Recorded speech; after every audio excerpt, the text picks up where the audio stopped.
This is Catherine with Vive Catherine. I'm here in New York City at the Copacabana. We are here to support domestic abuse awareness. A lot of celebrities have come out tonight to support this grand event that is benefiting Socks for Tots. So let's go in and check it out. I'm here with Liz Russell.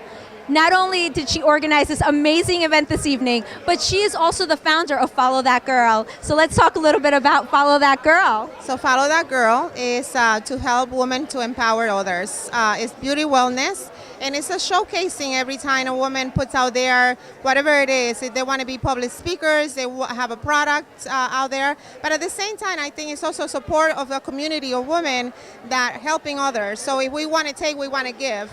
And domestic abuse is something personal to me. And after I started this, a lot of women that I know in my circle started coming forward and telling me their story, their journey. So I just want to help out, but I also want to put that it's always positive, nothing, to be ashamed of. And a lot of times we are quiet because we don't know, and people don't take it as serious like other illness out there, but it's an illness, and it's a vicious circle. So I want to help out. I want to put out the world for all these young women out there that are struggling. I struggle. And I came out of it. And it's an amazing thing that, again, you put the idea out there and the intention and you get it back. Now tell us a little bit about Follow That Girl and how it also works with beauty and how that's all incorporated. Well, it is because you see, beauty is from the inside out. So yes, we got the inside out, which is all these things that causes, but the outside we could always work. But the inside beauty is what I'm drawn to. I'm here with Taylor Armstrong. Congratulations on your new book, Thank you so much. Thank you. Hiding from Reality. That's right. I was for a long time, but there's no more hiding. Now I'm out and talking about it. What inspired you to write this book? A lot of hiding from reality came from my journaling, and in my last year and almost year and a half in therapy, I really started noticing as I was journaling about my childhood and growing up and trying to find those patterns in my life that were unhealthy, that I just didn't have the self-esteem I needed as a young woman, and I was clinging to relationships, whether they were unhealthy or not, just because I felt like I needed to have a boyfriend. And I started thinking that a lot of other young women out there are probably going through those same things. It's hard to find yourself and your value as a young person, and so a lot of it came out of that, but also because my story was so public and there were so many rumors swirling around, I felt compelled to tell the story in my own words so that people would know what happened and understand why, because the cycle of violence, as you saw in season 2 of our show, is really hard for people to understand. It doesn't matter what economic class you're in or what race or age or sex, it happens, and it's happening to 1 in 4 women, and it's just too many, and that's documented cases. So by me getting out and making this a conversation, I felt like I will be the one who's not afraid, and I'm not going to sweep it under the rug anymore. I'm going to go out and tell my story and not be ashamed and not feel the stigma from it, so that maybe there'll be one girl out there who'll make a different decision than I did. Excellent, Taylor. I'm so proud of you and I'm so excited for you. I mean, it's a huge step. It really is. What advice can you offer girls that are in that situation?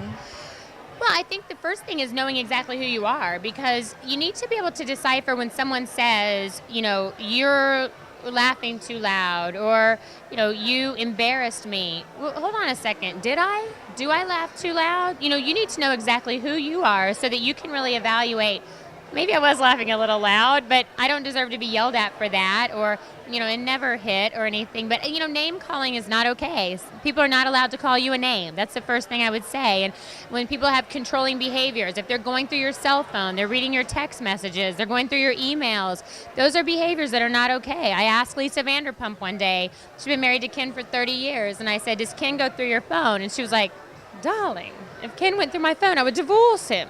I go, are you kidding me? She's like, no. And I was thinking, they're like the best of friends and they've been together their whole lives, but that would not be acceptable. And those were things that I had just become accustomed to. So just being able to spot those controlling behaviors and the red flags, I think are a big part of it. Excellent. Don't make the mistakes I made. Taylor, thank you so much for your time. I really appreciate it. Thank you so much. Thank you.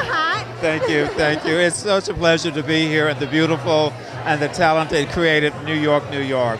Thank you for coming out and supporting the cause. Absolutely. It's a cause that's so worthy to be praised. I've been on the bandwagon for partnerships against domestic abuse for right at 30 years. Started in Atlanta with Mrs. Laurie, Reverend Laurie's wife, SCLC Women.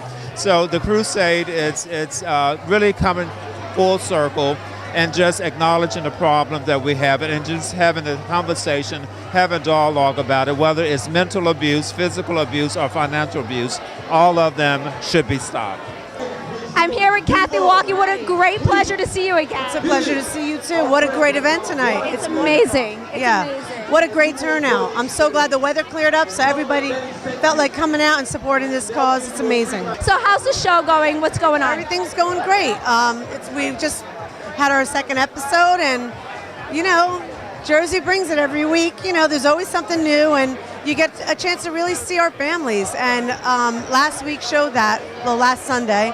And I think that's what makes it so special because it's not just the ladies, it's our husbands and our children and, extended family. And that's really what Jersey's all about. So I'm glad you're getting a chance to understand us through seeing us interact with our families. Tell us a little bit about how you feel with Taylor Armstrong's new book. Well, I wish her much success. It's difficult to have to go through something like she did and the whole world know about it. It's difficult enough to go through something like that privately, but I give her a lot of credit for putting, her life out there and expressing how she feels. And I haven't had a chance to read it yet, but I would love to. And I wish her much success and healing and all the best to her family. I'm here with Joey Caputo. How are you? Good. How are you? I'm doing great. I'm at this great event for supporting a great cause. Tell me a little bit about what's going on with you. Well, I was on Jersey Shore, Dina's love interest. Been on the show for about 3 months now, and I'm trying to expand now. How's it going? Good. I'm getting a lot of press that I didn't expect, but it's fun. How does it feel to be a part of this amazing event this evening, supporting this wonderful cause? It's great. Domestic violence is a bad thing. I want everybody to know can't happen. Thank you so much. Okay. I'm here with Christina Mendez. How are you tonight? Great, how are you? I'm doing wonderful. Now, you are a model for plus sizes. Tell us about that. I'm a plus size model, like you mentioned. Basically, plus size starts anywhere from sizes 8, I think they start now, and up. I'm a happy size 14. I'm curvy in all the right places. I'm from the Dominican Republic, so we are born this way. Oh, Dominicanas, beautiful and sexy. What can I say? Yes, we are. And we love to eat, so this is an amazing event. But we're eating healthy, right? Yes, we are eating healthy. I do exercise regularly, but, I do love to eat. I can't help it. So I'm here with Kelly from Brooklyn 12223. 11223. 11223. How's it going tonight? It's so much fun. This cause is amazing. I love it, and I'm so excited to be here. Well, I'm happy that you're here to support this amazing event this evening. It is. Everyone that came, all the sponsors, this is just beautiful. Look around. I'm so lucky to be here. I'm happy. Yesterday was the final season finale. We finally found out the whole truth that, Joey Lynn did do bad things with Christy's boyfriend. And it ended with a big drama and fight at the end, and to be continued for maybe next season. We're with Emmanuel Andrin. How are you tonight? I'm great. Fantastic. Thank you so much for being here and being a great part of this amazing cause tonight. Yeah, it is. And I'm having a great time here in New York. Tell us a little bit about your creativity and how you came up with Emmanuel Andrin's chocolates. It goes back to 1868 when my grandmother's grandfather started my family business. And it's been passed on generation to generation. So I'm the fifth generation chocolate artist in my family. I wanted to do something else, wanted to work more with design and creativity and those things. So what I did in a way, combine those two, the history of my family with my passion, and I created the Emmanuel Andrin luxury brand of chocolates. I'm here with Silverio Chavez from Biche Restaurant. How are you?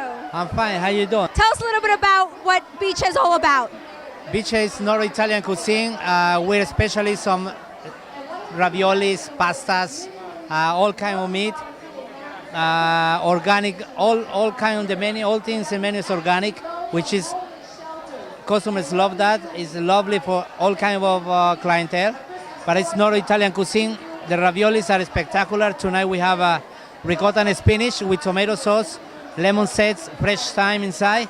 And then I have the veal and beef ravioli with demi-glace and black truffle sauce. I'm here with Frank Maldonado from Sazon. How are you? I'm fantastic, and you? I'm doing good. I'm doing good. So Sazon and Sofrito, right? Yes, Sazon is the sister of Sofrito. I see. So I see that you have all these big pots right here, specifically this big pot. Tell us a little bit about why you chose and how you cook out of this big pot. Yeah, this is a Puerto Rican paella, but I put the like a paella with no seafood, only just pork and chicken. I know, but tell me about the pot. There's got to be a secret on why you use the big pot, right? The big pot, yeah, because the rice cook uniform, and the flavor is concentrated in the pot. I'm here with Michael from Prime Time Pastries. How are you tonight? Good, wonderful. It's a great event. Loving the vibes, having a lot of fun. Excellent. So tell us what we have here today. We have our special empanadas. They're are Dominican. We have our beef and chicken empanadas. We also have our acapurias or quipes. They're beef and chicken as well. Which I just learned what alcapurrias are, so very exciting. And we also have our cake pops with vanilla chocolate and red velvet. I'm here with Joe Johnson, chef, and also known as Chef JJ too, right? That's right, Chef JJ. Tell us a little bit about your company. My name's Chef JJ. I won Rocco's Dinner Party. I also have a kids cooking show coming out called Kids Love Cooking with Chef JJ. And what I do is pop up restaurants every month. So I'll be in Harlem, Brooklyn, Staten Island, Queens. You gotta follow me on Twitter or on Facebook to find out the information. Sure. I'm here with Amy from Sugar Flour Cake Shop. How are you? I'm doing well, enjoying the event. What a great place to be. It's so lively and happening here. Absolutely. It's amazing how many people, what the turnout has been to support this amazing charity. So thank you for coming out and being a part of it. Absolutely. I would do anything for Liz Russell. She's one of my, I admire her so much in what she does in her business and the things that she's able to pull together. And to gather this many people all together in one space supporting a good charity, can't beat that. Love her. Absolutely. Tell us a little bit about what we have here. I mean, you have such amazing cupcakes, little mini cupcakes actually, and cakes. Tell us about that. Absolutely. So Sugar Flour Cake Shop specializes in using local and sustainable ingredients. So all of our cakes, all of our cupcakes have local ingredients. One of our biggest sellers is our New York City Rooftop Honey Buttercream.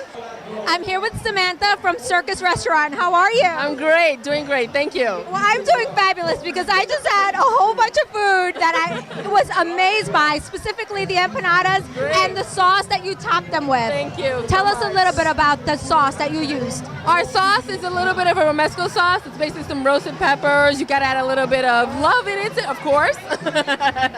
And there's a little bit of onions and a touch of mayo. Wow, it's amazing, very good, very fresh. And tell us a little bit about the flour. You started to tell us a little bit about the peas and all the different vegetables that you add to make it really healthy. Yeah, there's a bit of roasted corn, which is our top secret because it has to be roasted fresh, and some green peas, a touch of saffron, and then we add it to the empanada disc. So definitely check them out. Hope so. Thank you very much.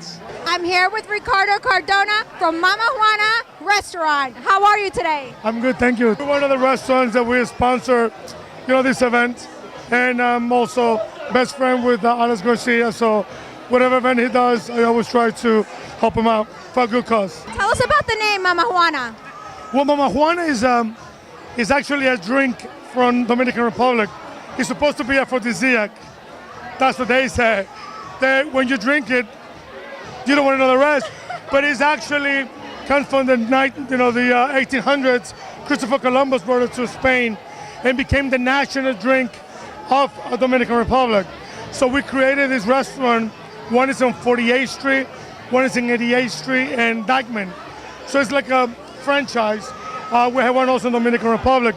But it's like a modern Dominican cuisine. It's not the typical, rice and beans. It's more modern and fusion of everything.